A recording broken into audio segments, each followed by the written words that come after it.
ke-16 setelah Pentakosta, tepatnya pada tanggal 12 September 2021. Dan minggu ini kita mengambil tema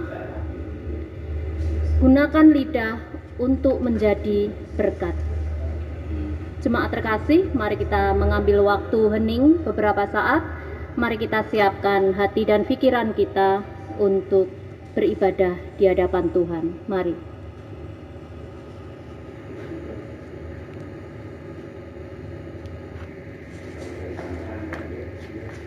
Jemaat milik Tuhan, mari kita masuk pada panggilan beribadah. Kami undang jemaat untuk bangkit berdiri. Mari kita memuji, mengagungkan nama Tuhan melalui Kidung Jemaat nomor 10, bait 1 dan 2. Pujilah Tuhan Sang Raja.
Ibadah minggu ini kita sucikan berdasarkan pengakuan Tuhan yang menciptakan langit dan bumi adalah sumber pertolongan kami. Kasih karunia dan damai sejahtera dari Allah Bapa kita dan Tuhan Yesus Kristus ada pada saudara sekalian. Amin.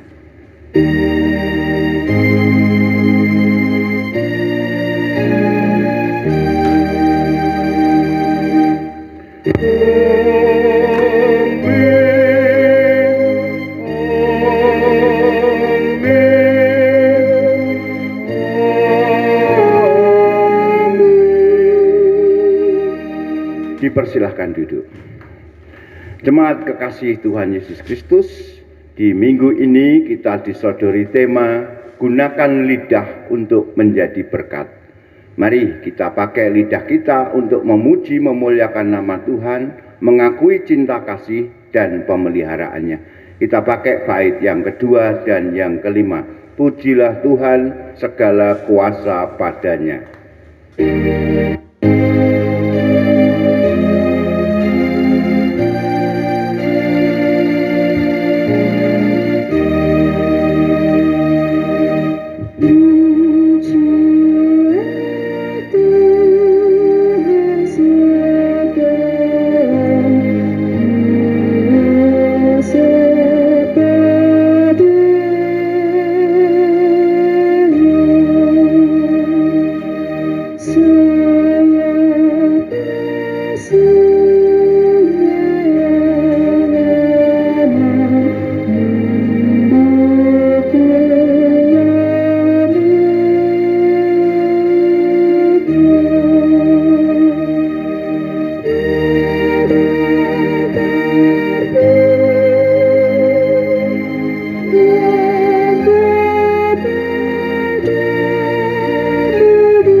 kasih, kita akan bersama bertelut di hadapan Tuhan. Kita akan mengakui kesalahan dan dosa kita di hadapan Tuhan, dan kita akan mendengarkan pembacaan hukum kasih dari Injil Matius 22 ayat ke-37 sampai yang ke-40. Jawab Yesus kepadanya, "Kasihilah Tuhan Allahmu dengan segenap hatimu dan dengan segenap jiwamu dan dengan segenap akal budimu." Itulah hukum yang terutama dan yang pertama. Dan hukum yang kedua yang sama dengan itu ialah, "Kasihilah sesamamu manusia seperti dirimu sendiri." Pada kedua hukum inilah tergantung seluruh hukum Taurat dan kitab para nabi. Demikian pembacaan hukum kasih yang boleh kita dengar bersama, dan mari kita nyatakan penyesalan dosa kita dengan nyanyian penyesalan dosa dari Kidung Jemaat nomor 40, bait 1 dan 3, Ajaib Benar Anugerah.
Kasih karunia Tuhan berupa berita anugerah boleh Tuhan berikan untuk kita pada ibadah saat ini. Dan berita anugerah ini terambil dari Amsal 1 ayat 20 sampai dengan ayat yang ke-33 dengan judul perikop Nasihat Hikmat. Hikmat berseru nyaring di jalan-jalan, di lapangan-lapangan ia memperdengarkan suaranya. Di atas tembok-tembok ia berseru-seru. Di depan pintu-pintu gerbang kota ia mengucapkan kata-katanya. Berapa lama lagi, hai orang yang tak berpengalaman, kamu masih cinta kepada keadaanmu itu? Pencemooh masih gemar kepada cemooh, dan orang bebal benci kepada pengetahuan. Berpalinglah kamu kepada teguranku. Sesungguhnya aku hendak mencurahkan isi hatiku kepadamu dan memberitahukan perkataanku kepadamu. Oleh karena kamu menolak ketika aku memanggil dan tidak ada orang yang menghiraukan ketika aku mengulurkan tanganku, bahkan kamu mengabaikan nasihatku dan tidak mau menerima teguranku, maka aku juga akan menertawakan celakamu. Aku akan berolok-olok apabila kedahsyatan datang ke atasmu. Apabila kedahsyatan datang ke atasmu seperti badai dan celaka melanda kamu seperti angin puyuh. Apabila kesukaran dan kecemasan datang menimpa kamu. Pada waktu itu mereka akan berseru kepadaku, tetapi tidak akan kujawab. Mereka akan bertekun mencari aku, tetapi tidak akan menemukan aku. Oleh karena mereka benci kepada pengetahuan dan tidak memilih takut akan Tuhan, tidak mau menerima nasihatku, tetapi menolak segala teguranku, maka mereka akan memakan buah perbuatan mereka dan menjadi kenyang oleh rencana mereka. Sebab orang yang tak berpengalaman akan dibunuh oleh keengganannya, dan orang bebal akan dibinasakan oleh kelalaiannya. Tetapi siapa mendengarkan aku, ia akan tinggal dengan aman, terlindung daripada kedahsyatan malapetaka. Kita juga menerima petunjuk hidup baru dari Tuhan kita yang diambil dari Yakobus pasal yang ketiga ayat 1 sampai dengan 12 dengan judul perikop Dosa karena lidah. Saudara-saudaraku, janganlah banyak orang di antara kamu mau menjadi guru, sebab kita tahu bahwa sebagai guru kita akan dihakimi menurut ukuran yang lebih berat. Sebab kita semua bersalah dalam banyak hal. Barang siapa tidak bersalah dalam perkataannya, ia adalah orang sempurna yang dapat juga mengendalikan seluruh tubuhnya. Kita mengenakan kekang pada mulut kuda, sehingga ia menuruti kehendak kita. Dengan jalan demikian, kita juga dapat mengendalikan seluruh tubuhnya. Dan lihat saja kapal-kapal, walaupun amat besar dan digerakkan oleh angin keras, namun dapat dikendalikan oleh kemudi yang amat kecil menurut kehendak jurumudi. Demikian juga lidah, walaupun suatu anggota kecil dari tubuh, namun dapat memegahkan perkara-perkara yang besar. Lihatlah, betapapun kecilnya api, ia dapat membakar hutan yang besar. Lidah pun adalah api. Ia merupakan suatu dunia kejahatan dan mengambil tempat di antara anggota-anggota tubuh kita sebagai sesuatu yang dapat menodai seluruh tubuh dan menyalakan roda kehidupan kita, sedang ia sendiri dinyalakan oleh api neraka. Semua jenis binatang liar, burung-burung, serta binatang-binatang menjalar dan binatang-binatang laut dapat dijinakkan dan telah dijinakkan oleh sifat manusia. Tetapi tidak seorang pun yang berkuasa menjinakkan lidah.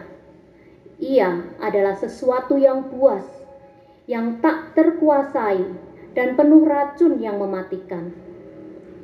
Dengan lidah kita memuji Tuhan Bapa kita, dan dengan lidah kita mengutuk manusia yang diciptakan menurut rupa Allah. Dari mulut yang satu keluar berkat dan kutuk. Hal ini, saudara-saudaraku, tidak boleh demikian terjadi. Adakah sumber memancarkan air tawar dan air pahit dari mata air yang sama? Saudara-saudaraku, adakah pohon ara dapat menghasilkan buah zaitun, dan adakah pohon anggur dapat menghasilkan buah ara? Demikian juga mata air asin tidak dapat mengeluarkan air tawar. Demikian berita anugerah dan petunjuk hidup baru yang kita terima dari Tuhan. Mari kita nyatakan kesanggupan kita dengan menyanyikan nyanyian kesanggupan dari Kidung Jemaat nomor 396 bait 1 dan 3, Yesus segala-galanya.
Bapak, Ibu yang dikasihi Tuhan Yesus Kristus, kepada kita sekalian sekarang diberikan kesempatan untuk mempersembahkan syukur kepada Tuhan melalui persembahan yang sudah kita siapkan bersama.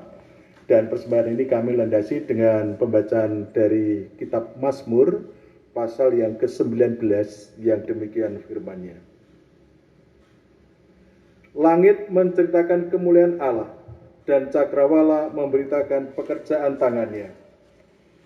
Hari meneruskan berita itu kepada hari, dan malam menyampaikan pengetahuan itu kepada malam. Tidak ada berita dan tidak ada kata, suara mereka tidak terdengar. Tetapi gema mereka terpancar di seluruh dunia, dan perkataan mereka sampai ke ujung bumi. Ia memasang kemah di langit untuk matahari, yang keluar bagikan pengantin laki-laki yang keluar dari kamarnya. Girang bagikan pahlawan yang hendak melakukan perjalanannya. Dari ujung langit ia terbit, dan ia beredar sampai ke ujung yang lain. Tidak ada yang terlindung dari panas sinarnya. Taurat Tuhan itu sempurna, menyegarkan jiwa. Peraturan Tuhan itu teguh, memberikan hikmat kepada orang yang tidak berpengalaman. Titah Tuhan itu tepat, menyukakan hati. Perintah Tuhan itu murni, membuat mata bercahaya. Takut akan Tuhan itu suci, tetap ada untuk selamanya. Hukum-hukum Tuhan itu benar, adil semuanya. Lebih indah daripada emas, bahkan daripada emas tua, dan lebih manis daripada madu, bahkan daripada madu tetesan dari sarang lebah. Lagi pula hamba-Mu diperingatkan oleh semuanya itu, dan orang yang berpegang padanya mendapat upah yang besar. Siapakah yang dapat mengetahui kesesatan? Bebaskanlah aku dari apa yang tidak kusadari. Lindungilah hamba-Mu juga terhadap orang yang kurang ajar. Janganlah mereka menguasai aku, maka aku menjadi tidak bercela dan bebas dari pelanggaran besar. Mudah-mudahan Engkau berkenan akan ucapan mulutku dan renungan hatiku, ya Tuhan, gunung batuku dan penebusku. Sementara kita mempersembahkan pujian syukur kepada Tuhan, kita akan memuji nama Tuhan dengan menyanyikan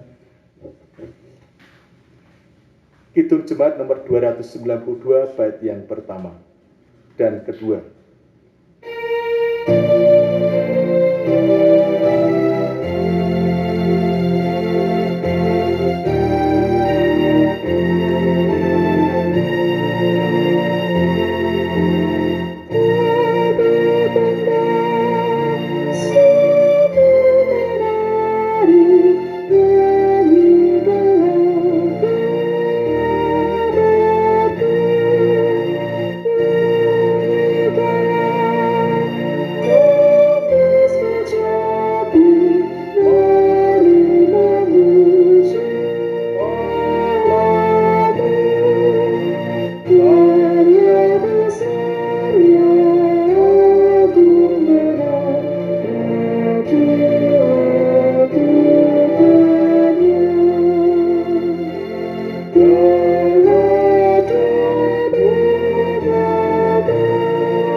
Bersama-sama kita persembahkan di dalam doa. Mari kita berdoa. Tuhan, Bapa kami dalam surga, kami mengucap syukur oleh karena hari pas hari Engkau sudah memberikan berkat yang besar untuk kami, dan pada pagi ini kami boleh mempersembahkan sebagian kecil berkat yang sudah limpahkan kepada kami. Meskipun yang sebagian kecil, namun kami percaya bahwa Engkau akan memberkati dan akan mempergunakan dan akan berikan keluasan yang besar untuk kami semuanya. Dan pakailah hamba-Mu yang akan mengelola persembahan ini, kiranya apa yang diputuskannya sesuai dengan kehendak-Mu. Bapa dalam surga, sebentar lagi kami akan mendengar firman-Mu yang kudus. Kiranya Engkau buka mata hati serta Bapak untuk kami boleh berbagi, untuk kami boleh mendengar firman-Mu yang kudus ini, untuk dapat menjadi pegangan bagi kehidupan kami. Dan pakailah hamba-Mu, Bapak Pendeta Setia Utomo, yang akan mengantarkan firman-Mu ini, kiranya apa diucapkannya sesuai dengan kehendak-Mu. Bapa dalam surga, ampunkan dosa kesalahan kami, doa dan permohonan kami kami di dalam nama kudus Tuhan Yesus Kristus. Amin.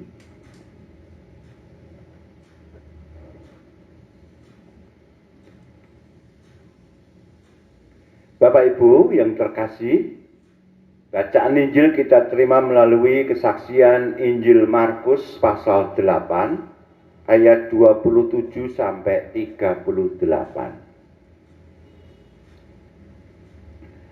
Injil Markus pasal 8 ayat 27 sampai 38. Kemudian Yesus beserta murid-muridnya berangkat ke kampung-kampung di sekitar Kaisarea Filipi. Di tengah jalan ia bertanya kepada murid-muridnya, katanya, "Kata orang, siapakah aku ini?" Jawab mereka, "Ada yang mengatakan Yohanes Pembaptis, ada juga yang mengatakan Elia, ada pula yang mengatakan seorang dari para nabi." Ia bertanya kepada mereka, "Tetapi apa katamu, siapakah aku ini?" Maka jawab Petrus, "Engkau adalah Mesias." Lalu Yesus melarang mereka dengan keras supaya jangan memberitahukan kepada siapapun tentang Dia. Kemudian mulailah Yesus mengajarkan kepada mereka bahwa Anak Manusia harus menanggung banyak penderitaan dan ditolak oleh tua-tua, imam-imam kepala, dan ahli-ahli Taurat, lalu dibunuh dan bangkit sesudah 3 hari. Hal ini dikatakannya dengan terus terang. Tetapi Petrus menarik Yesus ke samping dan menegur dia. Maka berpalinglah Yesus dan sambil memandang murid-muridnya, ia memarahi Petrus. Katanya, "Enyahlah iblis, sebab engkau bukan memikirkan apa yang dipikirkan Allah, melainkan apa yang dipikirkan manusia." Lalu Yesus memanggil orang banyak dan murid-muridnya dan berkata kepada mereka, "Setiap orang yang mau mengikut aku, ia harus menyangkal dirinya, memikul salibnya, dan mengikut aku. Karena siapa yang mau menyelamatkan nyawanya, ia akan kehilangan nyawanya. Tetapi barang siapa kehilangan nyawanya karena aku dan karena Injil, ia akan menyelamatkannya. Apa gunanya seorang memperoleh seluruh dunia, tetapi ia kehilangan nyawanya? Karena apakah yang dapat diberikannya sebagai ganti nyawanya? Sebab barang siapa malu karena aku dan karena perkataanku di tengah-tengah angkatan yang tidak setia dan berdosa ini, Anak Manusia pun akan malu karena orang itu apabila ia datang kelak dalam kemuliaan Bapanya, diiringi malaikat-malaikat kudus." Yang berbahagia adalah yang mendengarkan, yang merasa rasakan, dan yang melakukannya dalam hidup sehari-hari. Haleluya, amin.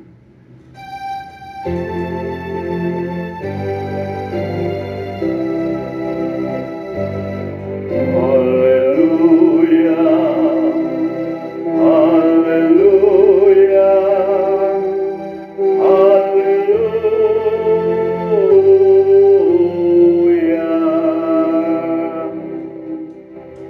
Bapak Ibu, temanya yang disodorkan, gunakan lidah untuk menjadi berkat. saya melihat 4 bacaan itu keempat-empatnya adalah berbicara tentang hikmat, wisdom, kebijaksanaan.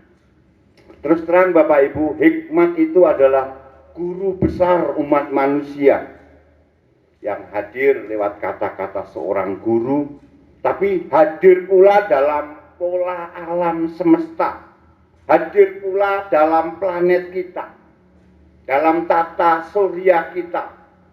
Kita lihat di sana ada keteraturan dan sekaligus ada kreativitas. Jadi Bapak Ibu, bukan sekedar lidah saja yang harus kita waspadai, tetapi kita di minggu ini ditantang untuk mencoba memahami hikmat ilahi. Syukur menyelaraskan hikmat ilahi itu dalam kehidupan sehari-hari dan membiarkan hikmat itu memotivasi perkataan atau tindakan kita. Jadi intinya sebenarnya di hikmat, kata, lidah itu hanya salah satu aspek. Bapak Ibu yang terkasih, bayangkan kalau setiap kita, apalagi pemimpin kita, itu mengedepankan kepentingan yang selaras dengan pola alam daripada kepentingan pribadi. Bayangkan kalau para pemimpin dan kita ini tidak menyimpang dari kreativitas kosmik, kreativitas alam, hukum alam, keadilan alam.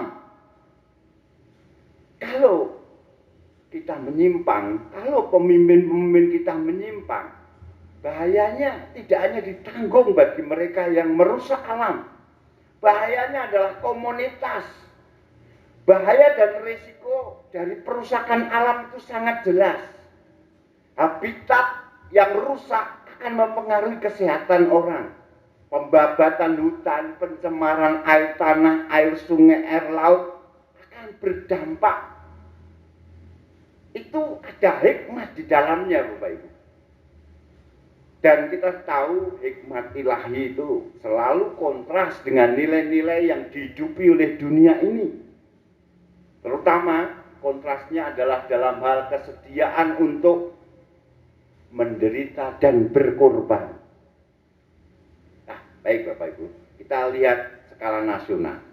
2045 di ulang tahun yang ke-100 kemerdekaan, bangsa kita dicanangkan menjadi bangsa yang besar, bangsa yang makmur, adil, sejahtera. Dan setiap pemimpin selalu mengingatkan hal itu. Tentunya itu bukan ujuk-ujuk, tidak. Dibutuhkan pengorbanan dari seluruh komponen anak bangsa untuk bisa mencapai hal tersebut. Kita bisa menjadi hebat jika kita mau berbuat yang terbaik. Dan tentunya dengan menggunakan hikmat. Supaya apa yang kita lakukan itu paling tidak diwarisi oleh generasi mendatang di planet ini. Yang kita warisi adalah hikmat, bukan kehancuran gara-gara tidak punya hikmat. Demikian juga di keluarga kita. Kita mewariskan hikmat supaya anak kita juga memiliki hikmat. Nah, Bapak Ibu, mari kita lihat bacaan-bacaan kita. Jelas dalam kitab Amsal tadi bicara tentang hikmat ilahi. Bagi penulis Amsal, apapun namanya, hikmat, bahasa Ibraninya hokma, atau logos, atau sophia, sebenarnya di sana menggabungkan ilmu metafisik, menggabungkan ilmu etika, menggabungkan ilmu politik, dan ilmu personal. Jadi kita lihat misalnya dalam penggabungan tadi, hikmat ilahi itu tertanam dalam segala sesuatu. Tadi di tembok ada, di pintu gerbang ada. Jadi hikmat ilahi itu tertanam dalam segala sesuatu. Suara Tuhan itu berteriak di sudut-sudut jalan dan berbicara melalui hal-hal yang biasa. Dan memanggil kita untuk menangkap hikmat tersebut. Memiliki kebijaksanaan. Oleh karena itu orang Jawa mengatakan, orang Jawa itu selalu hati-hati melihat keadaan. Dia mengambil hikmat dari keadaan baru bertindak. Pohon aja ada hikmatnya, makanya ada ilmu pohon. Makhluk hidup, flora dan fauna juga ada hikmatnya. Ilmu tentang hutan, di mana ada marga satwa, ada flora di sana. Jadi hikmat ini berjalan seiring dengan visi Allah, berkembang berdasarkan kehendak Allah. Tadi dalam Amsal dikatakan, sebaliknya mereka yang tidak memperhatikan hikmat ilahi yang tersebar di seluruh alam semesta ini, mereka yang berbalik dari hikmat ilahi, mereka yang tidak mau mengedepankan kepentingan yang lebih luas, lebih banyak, ya mungkin mereka akan makmur dan sukses. Ya, tetapi pada akhirnya mereka akan gagal. Mereka akan menghadapi kehancuran dan keputusasaan. Bayangkan kalau seseorang itu kaya sendiri sementara yang lain miskin, dia akan terisolir. Itu. Jadi perlu hikmat itu dipakai. Karunia hikmat itu bersifat spiritual dan juga material. Tidak hanya menghasilkan materi, tapi juga menghasilkan bimbingan spiritual dalam diri seorang. Memang tidak ada tindakan atau akibat langsung di mana orang bijak itu otomatis akan sehat dan kaya, tidak.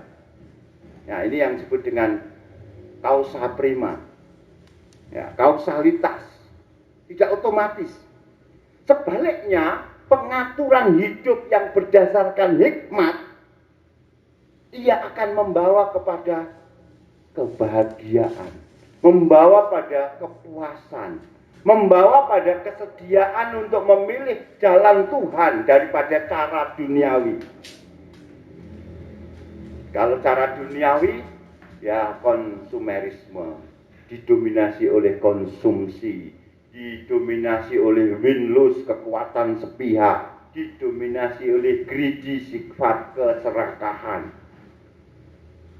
Jadi Bapak Ibu, hikmat yang tertanam dalam kehidupan manusia juga itu sebenarnya menjadi jantung alam semesta. Makanya orang Jawa mengenal ada teori makrokosmos, mikrokosmos. Tubuh manusia ini sebenarnya penuh hikmat. Ilmu tentang jantung, tentang paru-paru, tentang darah dan sebagainya. Dan itu juga terpancar di alam semesta. Jadi Bapak Ibu, kita dapat bertumbuh, dapat berkembang karena ada hikmat ilahi. Dalam semesta juga, dalam sirkuit langit, di sana juga ada hikmat yang membuat semesta itu teratur. Dan harapannya, semesta yang teratur itu juga bisa menginspirasi kita supaya hidup pribadi kita menjadi tertib. Hidup komunal kita juga menjadi tertib.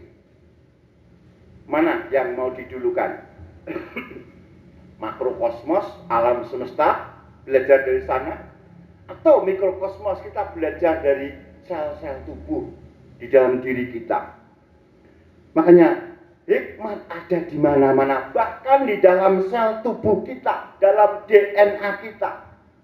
Hikmat terekspresi dalam kehidupan sehari-hari, dan hasilnya adalah sebagai hasil dari komitmen spiritualitas kita. Jadi orang yang memiliki spiritualitas tinggi, dia selalu ingin mencari hikmat. Dan hikmat itu yang akan menata hidupnya, tutur katanya maupun perbuatannya. Mari kita hening sejenak, berhenti sejenak untuk melihat apa yang disebut dengan keharmonisan.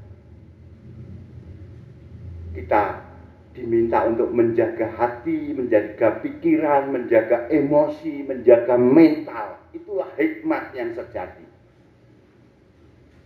Oleh karena itu tadi dikatakan, biarlah perkataan dari mulutku, renungan dari hatiku berkenan kepadamu ya Tuhan.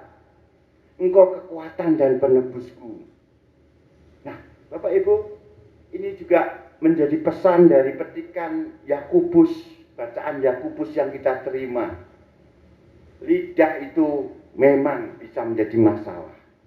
Kata-kata bisa, tadi seperti Petrus, satu saat memuja Yesus sebagai Mesias, satu saat dia berpihak pada iblis, nyala engkau iblis. Jadi kata-kata bisa memuja, memuji, tapi juga bisa menyakitkan. Kita tahu dampak dari cuitan-tweet, dampak dari hoak yang sembrono dalam skala nasional kita, bisa membuat geger. Kita melihat ada pernyataan-pernyataan sembrono yang menyakitkan daripada menyembuhkan. Jadi memang mengekang lidah itu penting. Mengekang jari jemari kita pada ponsel kita di dunia medsos itu penting. Karena itu ungkapan batin kita.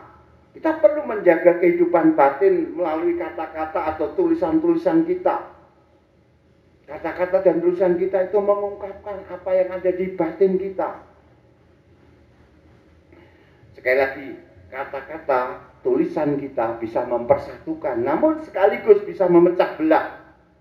Oleh karena itu tadi Yakobus menasihati kita, gunakanlah kata-kata untuk memperdalam cinta kasih kita dengan orang lain.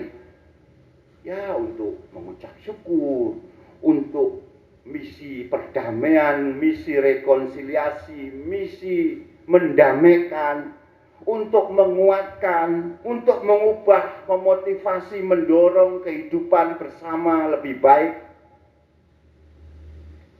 Jadi kita membutuhkan ilmu linguistik, ketepatan linguistik, pemilihan kata demi kata, menggunakan bahasa yang tepat, menggunakan frasa yang tepat, karena itu akan berfungsi untuk mengarahkan persatuan dan kedamaian bersama. Jadi di rumah saja, kalau kita tidak menggunakan linguistik, ya pemilihan frasa yang tepat itu bisa geger.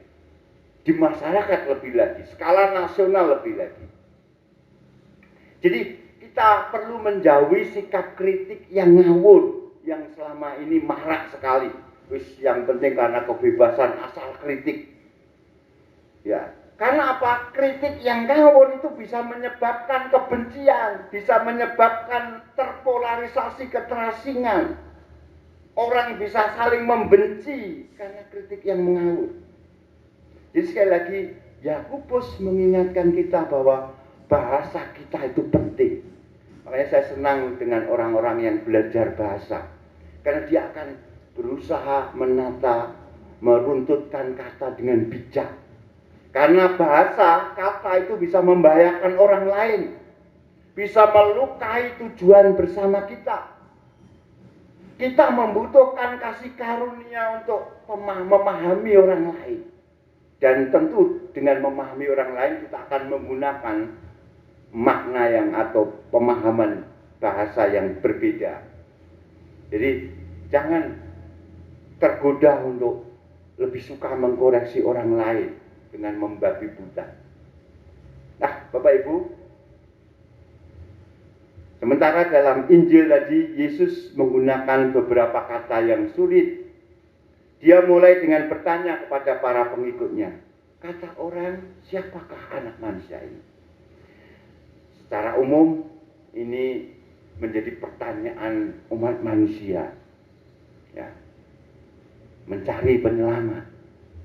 Tapi lalu berujung pada pertanyaan Tuhan Yesus, menurut kamu siapakah anak manusia? Nah, Bapak Ibu, mereka yang mencari keselamatan akan berusaha memaknai siapa Yesus itu. Siapa Yesus yang terkenal dengan Injil, kabar gembiranya. Jadi orang yang mencari penyelamatan akan berusaha merangkul keselamatan yang ada pada diri Yesus. Namun inti persoalannya bukan ada di situ. Datang kata-kata Tuhan Yesus yang paling keras di perikop selanjutnya. Anak manusia harus menderita. Nah, ini termasuk dalam kemampuan berhikmat, Bapak Ibu. Bagaimana bisa menderita? Ini yang seringkali manusia orang lain gagal memaknai Yesus sebagai juru selamat. Juru selamat kok menderita? Bukankah Mesias ditentukan dalam kekuatan dan kemenangan? Bukan dalam penderitaan apalagi kerugian. Namun Bapak Ibu, sesungguhnya hanya Allah yang berhikmatlah yang mengerti bagaimana menyelamatkan manusia. Hanya Allah yang menderita yang bisa menyelamatkan manusia. Hanya Allah yang hadir dalam wujud manusia Yesus itu yang dapat berdiri sebagai sesama penderita yang saling mengerti. Bapak Ibu, kita kalau misalnya punya pengalaman sama, orang itu akan lebih memahami, akan lebih mengerti. Ya. Jadi sebagai sesama penderita yang mengerti, oh dosa itu begitu berat, oh kehilangan itu begitu sakit, oh gagal itu begitu meruntuhkan bayangan. Nah itulah kasih penyelamatan Yesus yang memahami. Karena kasih yang memahami, kasih yang mau menderita, bersedia menderita, kasih yang bersedia menanggung dosa dan penderitaan dunia. Inilah hikmat ilahi. Ini pengorbanan sempurna seperti inilah yang mendatangkan keselamatan, mendatangkan keutuhan. From zero to hero itu karena ada penderitaan, ada pengorbanan, ada keberanian untuk tekun, untuk mencucurkan air mata. Sekali lagi Bapak Ibu, hikmat ilahi pada dasarnya selalu hadir dimanapun juga. Hikmat ilahi bisa menginspirasi kita untuk terkejut, kagum, heran. Melihat pelangi saja kita terkagum. Kemarin melihat bulan apa itu? Red moon atau black moon itu. Kita akan melihat hikmat ilahi yang luar biasa dalam kehidupan sehari-hari kita. Dan tentunya hikmat itu akan mendorong kita untuk bekerja, untuk mencerminkan nilai-nilai Tuhan. Namun yang lebih penting, kalau kita pakai tema minggu ini, ya, pakailah hikmat itu dengan menggunakan lidah agar dapat menjadi berkat bagi sesama. Ini tugas mingguan kita. Amin. Saat teduh untuk kita.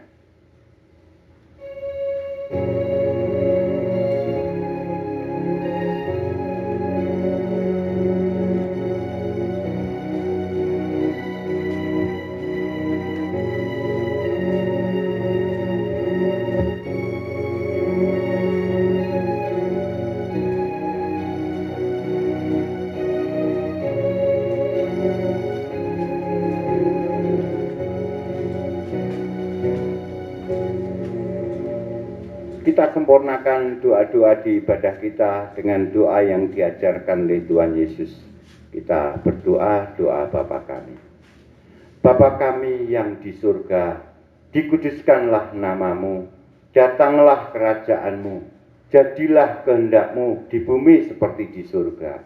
Berikanlah kami pada hari ini makanan kami yang secukupnya, dan ampunilah kami akan kesalahan kami, seperti kami juga mengampuni orang yang bersalah kepada kami. Dan janganlah membawa kami ke dalam pencobaan, tapi lepaskanlah kami daripada yang jahat. Karena Engkaulah yang punya kerajaan dan kuasa dan kemuliaan sampai selama-lamanya. Amin. Jemaat kami undang untuk bangkit berdiri, kita respon firman Tuhan tadi dengan nyanyian pengutusan. Hitung jemaat 432, jika padaku ditanyakan.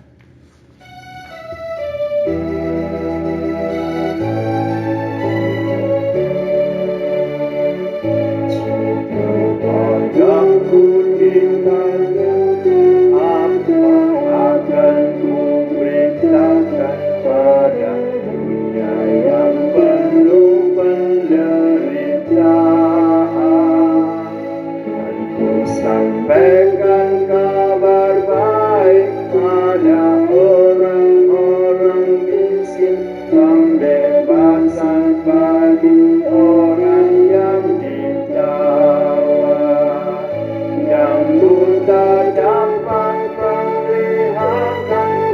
terinfeksi bebaskan. Sungguh tahu rahmat Tuhan sudah tiba. Kerajaan Allah penuh dunia, itu berintah bagi isi dunia. Bapak Ibu yang dikasihi Tuhan Yesus Kristus, mari bersama-sama mengikrarkan iman percaya kita kepada Tuhan, dan mari kita bersama-sama mengucapkan yang demikian. Aku percaya kepada Allah, Bapa yang Maha Kuasa, Khalik langit dan bumi, dan kepada Yesus Kristus, anaknya yang tunggal Tuhan kita, yang dikandung daripada Roh Kudus, lahir dari darah Maria, yang menderita di bawah pemerintahan Pontius Pilatus, disalibkan, mati dan dikuburkan, turun ke dalam kerajaan maut. Pada hari yang ketiga bangkit pula dari antara orang mati, naik ke surga, duduk sebelah kanan Allah Bapa yang Maha Kuasa, dan akan datang dari sana untuk menghakimi orang yang hidup dan yang mati. Aku percaya pada Kudus, Gereja yang kudus dan am, pertuan orang kudus, pengampunan dosa, kebangkitan daging dan hidup yang kekal. Dengan menggunakan hikmat ilahi, kita dapat memakai lidah untuk memuliakan nama Tuhan. Dan terimalah berkat Tuhan. Tuhan memberkati saudara dan melindungi saudara. Tuhan menyinari saudara dengan wajah-Nya dan memberi saudara kasih karunia. Tuhan menghadapkan wajah-Nya kepada saudara dan memberi saudara damai sejahtera. Amin.